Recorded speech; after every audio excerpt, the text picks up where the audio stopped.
Khabib is going to have to go to some kind of hair and makeup, and he's going to have to make himself look as much as possible as Islam Makhachev so that he doesn't get in trouble with his mom. Khabib is going to have to get into the cage and fight all his battles for him. That's the only way that Makhachev gets through Morales. So what do you do with Ian Garry? Do you love him? Do you hate him? Do you feel sorry for him? I've been saying leading up to this fight, I think it's one of two things. Either he is like a crazy high-level heel where he's making us think all these simp type things about him, and everyone's just playing right into it, and then he's gonna shock everyone, and he's gonna act one way in the cage. He's gonna go full PETA. He's gonna be a pedophile. But then once he gets in the cage, then he's gonna act like how a Dagestanian acts at home. You know what I'm saying? Then it's gonna get real. Then he's gonna lay down the law. Then he's going to display that toxic masculinity that he's been suppressing, you know? He's going to represent the patriarchy once the cage doors close. Like maybe he put the quick one on us. Or maybe this is a dude that has one of those personalities where he just always really, for one reason or another, wherever it stemmed from, being really lonely as a child, getting bullied or kind of being left out. People that maybe he wasn't bullied, maybe he was athletic, maybe he was a big kid, but maybe he was unlikable, maybe he was annoying, maybe he was obnoxious, maybe he was weird. For whatever reason, people left him out.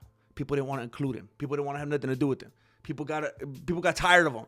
I'm just saying, whatever it was that might have developed option 2, this personality where he's just always constantly looking for some kind of validation and affirmation. And once he gets that, once he receives that love bombing from those people on the other end of the spectrum where they're always looking for a victim, people that write novels called WAG and they're trying to learn how to be a gold digger and actively pursue people so that they could gold dig on them. The perfect storm, you know? So maybe he's one of those people that's just always looking for, and then once he finds them, they become everything.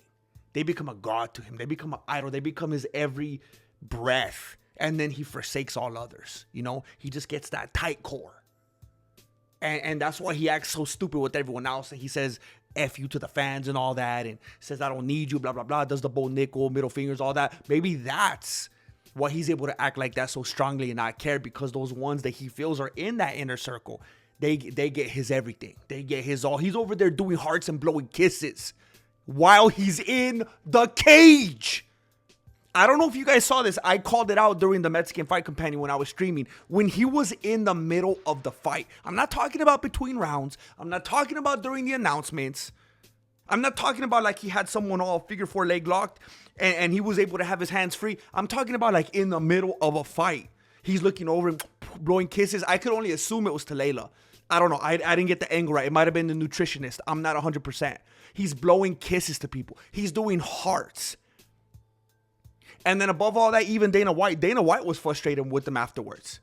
And you know Dana White has had it with the Dagestanians. He would love to usher in the Ian Garry era. You know this.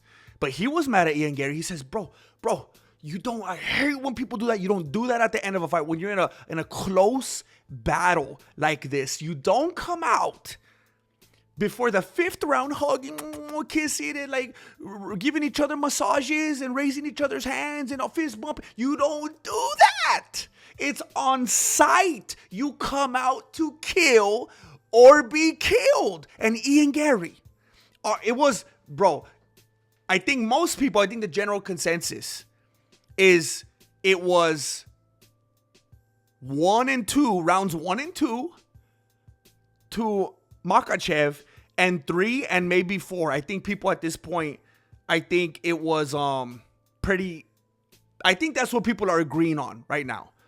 I think it was, round 3 was argumentatively Ian Garry's best round, but I'm pretty sure he took round 4 as well. So when you look at it this way, they're going in very possibly 2-2. And instead of Ian Garry thinking of going in there for the kill, he's like, oh, it's a pleasure. I'm so honored. You got to think everybody in his group. I was thinking about Khabib during that moment that he's in there like, what are you doing? Don't play into this. I was getting frustrated because I picked Makhachev. Now, I'm not a big Makhachev fanboy, but he was my pick. And you want your pick to be right. And when I felt in that moment, like Makhachev was like taking the bait, kind of. It almost seemed like he was allowing Garry to set some kind of tone in that moment and kind of manipulate the situation. Because he was like wanting to do all that lovey-dovey, hey, we're BFFs kind of thing. And I felt like Makhachev would be like, no, brother, come on, brother. This is haram. No touch me, brother. But he was like hugging him back and, oh, yeah, and raising. And I'm like, what are you doing? Don't do that. Disengage, bro. I'm not a fan of the fake a high five and then kick him or something like that. But I'd take that any day over this. But what I'm saying is I think it's number one or two. I think maybe it was all a ruse and he was trying to trick us so that he could get in there and then fight like Tank Abbott. Or number two, maybe all this stuff that we see is just always him trying to get people to like him. And if they do like him, you're my best friend. I will die for you. I love you forever. And if they don't like him, you're dead to him. It's just that black and white, just all extremes. And I forgot to say this in the last video, and I probably don't need to say this. I think it's very obvious, and maybe it goes without saying, but I personally think that the reason that a lot of people don't like Ian Garry is because of the virtue signaling. People don't like virtue signaling.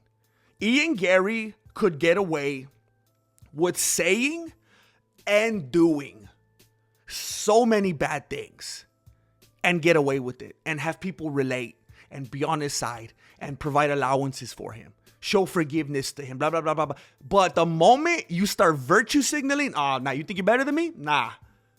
Look at how the whole thing happened with Justin Poirier. Yes, it turned into a meme. Yes, people replayed it and remixed it, blah, blah, blah. It was funny for whatever reason. But they still liked him. They still wanted him to be on Deep Waters. They still rooted for him. They still wanted to. With Ian Garry, he simps for his wife. They want him to die. I think that the ingredient there is the virtue signaling. You can get away with saying and doing a lot of things, especially if you fight for a living. People are like, all right, I get it. I get what I'm in it for. I knew going in that this is a barbarian. This is a dude that gets locked into a cage and fights. We've somehow found a way to modernize it. But that's kind of a crazy thing, right? These dudes getting locked into a cage and they're chonies fighting. It's kind of crazy. But the moment you introduce the virtue signaling, nah, I'm out. You think you're better than me? Chale. I'm going to eat meat for dinner. So it was weird because, that's what happened going into the 5th round. That's what happened after the fight. He wanted to do the same thing that he always does. He wants to hug you, bow down with you, kiss you. He gave him one of those Australian kisses. What do they call? I think it's one of those New Zealand kisses where it's like, bro, it's not a kiss. It's not gay, bro. Where they put each other's like I guess technically they say they don't kiss, but they go like, it's like a version of like CPR. By any other metric, it would look like a kiss, but I guess in New Zealand that's not a kiss. I don't know how to. Anyway, so he did all that. And I mean, I'm sure fans of his are mad at his because they feel like he didn't really give. He kind of pulled like a Jillian Robertson. It's like, dude, if you have the wherewithal to be like huggy, kissy, I'm your best friend and all that, validate me. Kind of feel like maybe you didn't give it your all. Kind of feel like maybe you didn't leave it all in there. Kind of feel like maybe you didn't give it your best effort. You didn't have that edge and you didn't go in there to kill. That's definitely how Dana White felt. And what's crazy is Garry went in there like that, and Makhachev still couldn't put him away. Now, I saw some people, I've seen some sentiments since the fight ended and this moment right now. For those, I mean, I don't know when you're going to see this, but the fight ended maybe an hour ago, something like that, or less than an hour ago. And I've seen people say, what about the damage? Did you see Makhachev's face? He looked like that one dude from The Mask. Not the Jim Carrey one, the other one. His face was rearranged. And that's one of the things that I always talk about. I mean, again, I picked Makhachev and I don't hate Makhachev. I wouldn't even say I dislike Makhachev. But I'm not like a fanboy. I'm not a fan of Makhachev like I'm a fan of some other fighters. So I have brought up very recently and very often his fight with Volkanovski and how Volkanovski actually beat Makhachev in the first match. And that for whatever reason, the UFC or whoever, judges, whatever, I don't know, decided that it needed to go another way. And they decided in that fight to count hugging, to count laying and praying, to count control time, whatever you want to say. So I want to make it clear, I'm not a Makhachev fanboy, so I'm not just trying to say this to make him look better. But I've seen people talking about the damage. Look at his face. By the way, Khabib's face never looked like that. But anyway. So Makhachev was getting interviewed after the fight by Dean Thomas and Chris Weidman and some other lady who I could never remember her name. And I think maybe she knows someone at Paramount. I don't know.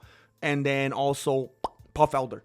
And Makhachev, when they were showing some footage of the fight back to him, he said, look. That's where Ian Garry headbutted me. And they showed it. And look, I was trying to find it. I was going to put it here. Maybe I'll do a video about it again in the next couple days. I don't know. Or you could go look for it. I don't know what round it was. And I'm very annoyed that in that footage, when they weren't talking about it, it didn't show the round at the bottom.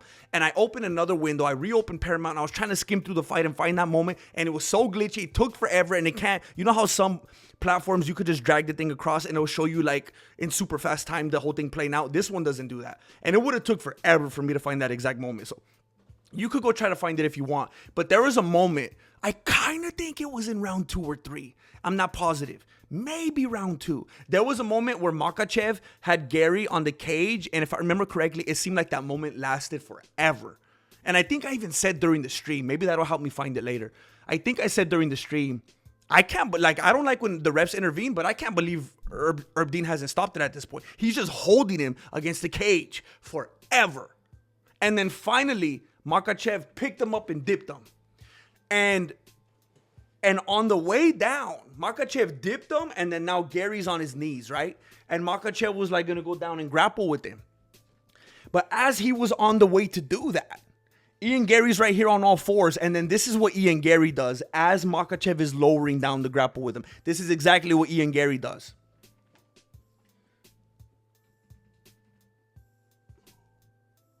You get that? He headbutted him with the back of his head. He went like this. Boom! Now, maybe he's just used to arching his back when he's in that position. I don't know. I don't know if that was muscle memory kicking in. I'm not sure. It was Saturday night. I'm not sure. But he dipped him and then he went like this. He threw the head back and boom, it went right into Makhachev's face, just busting everything, getting everything all bloated right here. That is the moment that did that. Everything else was just, at distance. Just at distance, maybe connecting enough to count significant strikes or whatever. But it's not like he was in there just ka. It wasn't that at all. He wasn't in there brawling and throwing haymakers and teeing off and making loud booming noises. So it was like, when did that happen? It was the headbutt. And so I went back, I rewound it, and I played it again. And again, I was like, oh yeah, he just absolutely bashes the back of his head right into Makhachev's face. So do you want to count that, Ian Garry? Do you want the judges to take that moment into consideration? Because you might have lost the point for that. And then you would have lost by even more. So I just want to address that. That's my job here. Because I'm not an Ian Garry fan. I'm not a Makhachev fanboy. I'm not a hater. I don't know. I'm indifferent. I might look like a Makhachev fanboy, like a hardcore fanboy when I'm calling a fight between him and Ian Garry. But dude, you could make me look like a fanboy. You could make me look like a fanboy of Israel Adesanya if he's fighting Ian Garry. Like, if anybody's fighting Ian Garry, I'm a fan almost automatically of the other dude. So that's why it looks like that. But I'm just trying to let you know, I'm an MMA truther. So I can't be worried about if anyone's going to think, oh, you're just saying that because you're biased or whatever. Dude, you could go back to the fight yourself. It's my responsibility to report to you what happened. Why else am I making these videos? So if you go back, again, I apologize. I don't remember what round. Maybe I'll make another video. Milk the heck out of it. Make another video just to talk about that moment once I find the round. I don't know. But he absolutely slams the back of his head into that dude's nose. Anyway, I don't think anybody, even from that aside, that what about the damage argument, I don't think anybody's really questioning who won this fight, really. Now, I know there's some people who do it for the meme. It's all jokes, whatever. Are you serious? Do you really think that? Some people just like to have it. They do it for the sake of argument, conversation. I really don't think that there's anybody that would reasonably think that Garry won round 1, 2, or 5. There might be some people that think Makhachev even won round 4. I kind of think that Garry took that one as well. I think Garry had rounds 3 and 4. But I think it's pretty obvious to everybody that Makhachev took this fight. Now, did he look good? Did he look good? I don't think he looked great doing it. No. I'm not going to take his face into consideration because I can't just throw out evidence. I can't just blindly go with the narrative. Look, here's what I think is very interesting to point out and I think important. I think, and I see it in my stream, when I'm commentating the event, a lot of the time, as soon as the fight is over, people dip. You just start seeing people dip. Some stay around for the official decision. And then when I say that, more dip. So I could only imagine when I'm here all alone after the stream's already off, there's no one here anymore, and I'm watching the event still, and it's after. John Anik, Joe Rogan, DC have already said goodbye. Everybody's gone. And now I'm watching Chris Weidman, Paul Felder, Dean Thomas, and this lady whose name I still don't know and I will never know. Who's hanging around and watching that? People already feel like they stayed up late enough. They're going over and trying to watch the post-fight press conference. They don't want to watch these MMA talking heads with the suits on. They want to watch the one with the beanie. But that's neither here either. Nobody's watching that. So I think this is a fascinating, I'm kind of curious to see if anybody else is going to talk about this. Because I feel like maybe I'm the only one that's a loser enough to have sat around and listened to that much of it. I thought, before I saw that, how do you explain his face? How do you explain that damage? It looked like he won, if you're just going by the action. It looked like he won rounds 1, 2, and 5. But look at his face. What do we do with that? And I could see how that would be difficult for some people out there. What do you do with that information? I don't like how the scoring is. Too many gray areas. It's too vague. What about the damage? And that would just go on and on and on and on forever. Well, then you see this, and of course, it would make sense that Makhachev would just say that. Oh, yeah, sure, bro, blah, blah, blah, blah, blah. I couldn't tell if I wanted to say buddy or bro, okay? And I'm not going to edit this out. It's too late. But here's the thing. There was footage. They brought evidence to the courtroom. There was actual footage. And I sat here and watched it and replayed it at least a couple times. And that explains the damage away. So did Makhachev look good? First of all, any of the damage on his face, we could pretty much excuse it because all that significant damage came from that moment. He did not look like that before that moment. I mean, you could see it in the exchange right there. When he dipped him before he got headbutted, his face didn't look like that. So how did Makhachev look? I think it's kind of a two-parter. When I was in the moment, I was thinking, this guy's my pick. Of course, I want my pick to look strong and dominant. And I didn't feel that way when I was watching the fight. I thought, oh no. There were moments where I thought he could lose. There were absolutely moments where I thought this could go the other way. And I said that before the fight. I said, I think Makhachev's going to win. He's my pick, but Garry has a path to victory. He could win. Volkanovski beat him. And this guy has, the reach this way and the reach this way. And I always tell you, I don't care about the size. But when we are talking about commission rules and very specific things you have to do in the actions press and this and that, if it's a street fight, it's different. But if we're talking about this, yeah, those attributes of Garry are going to come in handy. But I thought that Makhachev was going to win, so he was my pick. So, of course, when I see him looking a little sloppy, not as strong as I feel like he usually does, I get concerned. And in the moment, I thought this is not his best showing.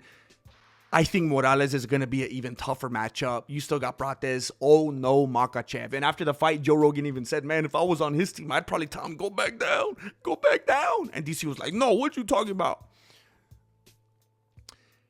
But then I thought about it after that, when I was urinating, because I drank a lot of water during the fight. If you were here for the Mexican Fight Companion, it was a whole thing. It was an inside joke. You get it. But I was over there, and I was in there for a while because, like I said, I drank a lot. So, I had to unload quite a bit. I was in there for a while. And I was thinking about, you know what, when it's all said and done, when we're talking about his legacy, when you're looking over everything he accomplished, his resume, all that stuff, him being in these fights that look like real wars and him getting his hand raised, that's going to count for something. Because if Makhachev would have come into this fight and he would have threw that head kick and it would have knocked out Garry in the first 10 seconds, it was luck. It was a flash knockout. Anybody could have got lucky like that. If he would have choked him out right away, oh, Garry just made one bad misstep. He went this way when he should have went that way. And Damian Maia after, oh yeah, we worked on that, but he did instead of that, he just needs to make that one adjustment. Other than that, he would have won. It's like when Dricus du Plessis after he fought Chamoyev. Oh, after I lost to him, dominantly, convincingly, after I got outclassed for 5 entire rounds, me and my coach were like, oh yeah, we know what we need to do to beat him now. We got it now. We got him next time. Do you guys remember that? Right after Dricus du Plessis got dominated by Chamoyev, he's like, now after going through that, hindsight 2020, I got him on the next one. I got it now. I cracked it. So I think if Makhachev would have won in an easier fashion, in a quick, easy fashion, it would have gave people the ability to poke holes in it, poke holes in the outcome. But he went into a war and he showed perseverance and heart and grit and determination, all that kind of stuff. And so I think maybe it's worth looking at it that way. It was really easy for me, and that was my gut reaction. He looked bad. How's he going to do against other guys? I think he's in trouble. I don't think this is going to work, Makhachev. I don't know how much longer you got in this division. But instead, maybe he's a warrior. Maybe he showed heart. Maybe he showed the kind of warrior spirit and heart that someone like Jack Della Maddalena would never be able to show. He was able to show something because it was this kind of fight. You have to consider that. And he broke Anderson Silva's record, which I think, why did that dude even have a record? He's a cheater. He's a steroid abuser. Why are we even still talking about Anderson Silva? It doesn't make any sense to me. I don't know if it's because he's a likable dude or he has the funny accent. People look at him different than John Jones or what, so they put him at a higher... I don't get it. But I think Makhachev should have already had it anyway. And taking that into consideration, even Kamaru Usman would have passed that. Like, at what point, like, when are we supposed to know where it began and ended with Anderson Silva? Who knows? I think he should just be disqualified. But another thing that Makhachev broke, and I don't even know this, maybe I should have known this, but I didn't even know it until they said it in the post-show, that Makhachev is now the only other person besides DC that defended his second title, defended a title in 2 different divisions. So he's doing big things at this point. And I knew that when Garry lost, he wasn't going to be acting sour and bitter and saying crazy things and making excuses. I knew he wasn't, because it started to become more and more apparent to me, this dude's personality and the I just want everyone to like me kind of thing. And really hyping up others and love bombing them and simping for them. I knew he was going to do nothing but build up Makhachev and just praise him and act like he's the best and act all positive in a weird compensatory kind of fashion. It was weird. Even when the dude's trying to be nice and positive and optimistic, it's still cringy and unlikable. And I told you in the last video that I uploaded, my prediction video, I said that after the fight, I said Garry has nothing to lose pretty much. I said he's coming into this fight and he could feel very free. Because if he wins, he's making some crazy kind of... Well, Makhachev would have been the one making some crazy kind of history. Garry would have been the one preventing it, which I guess is, kind of significant in its own way. And he also would have made history for the Ireland thing and surpassing McGregor. But, come on, that's silly. Nobody cares about that. I'm not saying nobody cares about Ireland, but about that silly Conor McGregor record. Like, what are we doing here? That's like saying he broke the record of the most significant most significant UFC fighter that's ever come out of China. It's like, come on. But I said after the fight, he's going to act like Israel Adesanya. Because if he wins, amazing. But if he loses, he's going to be like, dare to be great. Look at who I was fighting. Look at all his accolades. Look at his legacy. Of course. I mean, maybe he didn't say, of course I lost. But it was like a dare to be great kind of attitude. Like a win-win for him. And I said, Makhachev can't lose. He cannot lose. I mean, to a guy like that. And I said he would have had to go to Ecuador for 2-3 years and forget. He would have to forget that, how to get back to Dagestan. They wouldn't let him back in. But you know what? On the flip side of that, what's very ironic, Makhachev said something kind of weird a few days ago.